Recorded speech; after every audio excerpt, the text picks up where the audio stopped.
All right, guys, we're going to take another look at the Oris Big Crown Big Date ProPilot. I've already done a video on a different colorway of this watch. Now, this is the black dial variant, but the big difference here is we now have a bracelet option. So, Joanne over at Oris, big thanks for sending over the bracelet model. I had mentioned in my video that I would be curious to see one on bracelet. So, poof, here it is, just like that. So super awesome to work with Oris. Big thanks to whoever's all involved with making that happen, because that is awesome. I've been dealing directly with Joanne, so that's how it's working for me. But the Oris Big Crown ProPilot Big Date stainless steel case, AR sapphire crystal, 10 bar or 100 meter water resist. There's the part number. I'll put a link in the description directly to Oris. Retail price I think is $1,900. And what we have here is a perfect everyday watch. I mean, this thing is great size, great weight, everything like that. So let's just dig right into it. They call it a 41 millimeter. I measure, well, first off, look at the case. So it kind of like bellies out a little bit. So, I mean, I guess it's 41, but it really is like 40 and a half, I feel. It blurs that line in between 40 and a half and 41, depending on how critical that measurement really is to you. 49 lug to lug, but you can see it is not extended by the bracelet, so that's nice. Nice smooth profile on the case. It's pretty much all brushed. There's a couple little pops of polish, and we'll cover that. 12 and 3/4 millimeter thick, but that's including that double dome sapphire crystal. 20 millimeter lug width here, and the bracelet tapers down nicely to 16, actually just under 16. And then you have that big crown, right? So it better put up a big number at 7.5 millimeter. It certainly does, because really this case is probably closer to like 10.5 or 11 thick. So most of that thickness is the crystal up top to get to that 7 3/4. The movement, which you can see through the display case back, with the red rotor, is called the Oris 751-1, otherwise known as, I don't know if you guys will be able to see it. I'll try to zoom in, but yeah, I don't know if you'll be able to see it or not. Yeah, maybe right there. SW220. You're looking up there towards the top, right up there where my finger is, inside. So you'll see a SW220-1. That is the Sellita SW220, and it is running at 4 hertz with 38 power reserve. I can't remember. I'll put all that stuff down in the description, because it's not a movement you see a ton of used, but of course Oris is exploiting a bunch of different movements depending on how they want to do their watch. You know, they can do a pointer date, they can do the big date, they can do the day date. There's a bunch of different variations of this lineup. And I kind of dig this one. I like the raised Arabics, as you can see.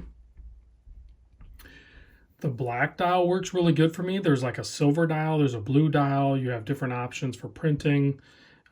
This one I think is about as legible as you can have in a watch. That stark white outlined handset, and then it should be filled in with BGW9. You're going to have lume on all of the print, you know, the indice markers, and on the Arabics and the handset.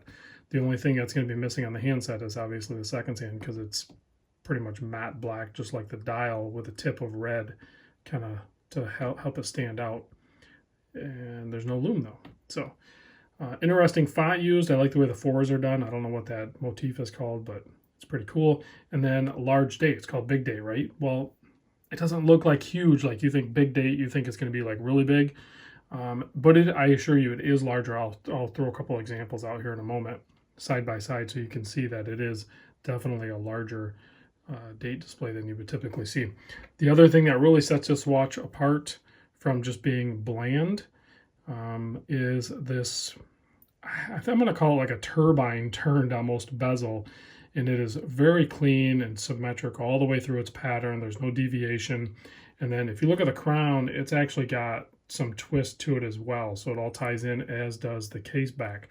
So it gives it a little bit of pop, but not too much, because it is overall like a regular everyday type watch, but you just need that little bit of pop, and it has that polished relief there. So might actually help deter some scratches, because you have all those reliefs, or at least if and when it does get scratched, it just won't be so obvious. Nicely done signed screw down crown. And of course, solid end links. The bracelet sizing on this should be a pin and collar. I didn't size it. So I guess there could be some downsides here. Although I think it's really cool, the clasp system. It's kind of like a seat belt, like on a aircraft or something style thing. So it's all milled out and it clasps down like that, and it's super secure, and it's kind of just interesting looking and nice and discreet, and it's super easy to operate. You just kind of lift it up. You don't need a fingernail. It's got a little edge there that you can just grab with the meat of your finger. But there are no micro adjusts as far as I can see, and there's really not half links either. So this is the way the watch was sent to me. If I put it on wrist right now, you'll see that it could be tricky to get an exact size depending on your wrist size. I'm 7 1/4, so I'm thinking I can probably take one link out and it would be a nice fit. I'm not going to size it because, like I said, it's not really my watch. But I think if I did 2, it might be too tight, and there's no micro adjust, and that I see anyway. But there it is on my 7 1/4 inch wrist. So that is awesome. Very comfortable and super legible. Nicely done watch.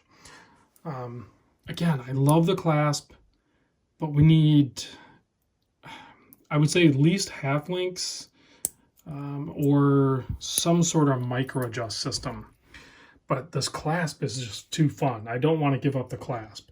So the way this works, as you can see here, it's spring loaded. I'm trying not to put too much tension on it, but you got this little nub here, and it drops down, and these are chamfered, and it pushes them out. That's what it looks like. So that's what that looks like. And then it locks down in these bars here. And then just to release it, it just lifts up. It's just a friction fit. The dial isn't complicated. You have Big Crown ProPilot on there and Oris Swiss made down at the bottom. You don't need anything else. That is plenty enough. So as far as the date size, if you look, the Omega versus it, you can see it's definitely larger, but it's not like crazy big, right? But as we age, our eyesight starts to go a little bit, and that increase in the date window size and the print is just going to help out a little bit. Here would be another one, like a Damasco, that's definitely larger than that one, as you can see. And I know you're getting my reflection in the crystal. That is something my buddy Bruce pointed out. I think all of us would like to see Oris do either a better application or more applications, at least on the bottom side, and hopefully cut down on some of that glare on their crystals. It's controversial if we want to see it on the top and bottom, like Omega does and Breitling does. A lot of companies do that, but then you risk, scratching the AR coating on the top side. I personally haven't had a problem with that on any of my watches, but I don't know. The Oris lineup, I think we would just like maybe a better, healthier application on the underside of the crystal to help minimize some of that glare. That would be like that, and some sort of micro adjust would probably be my only 2 nitpicks on this. The retail price is $1,900. I think that's still a really good range. Of course, depending on where you're buying from, you might be able to negotiate some sort of discount. But that's between you, the buyer, and the authorized dealer seller. Make sure you go to an authorized dealer. Let's kill the lights and check the lume on this. I'm going to move the monster out of the way so the camera doesn't have an issue focusing, because BGW9, although very good lume, it is not as bright as some Seiko or some C3 and stuff like that. It's plenty legible, don't get me wrong, and it has a really nice cool blue effect to it. It's easy on the eyes for sure. So there you go. All right, again, thanks to Joanne over at Oris for sending this over. Thank you guys for watching, and I'll catch you on the next vid.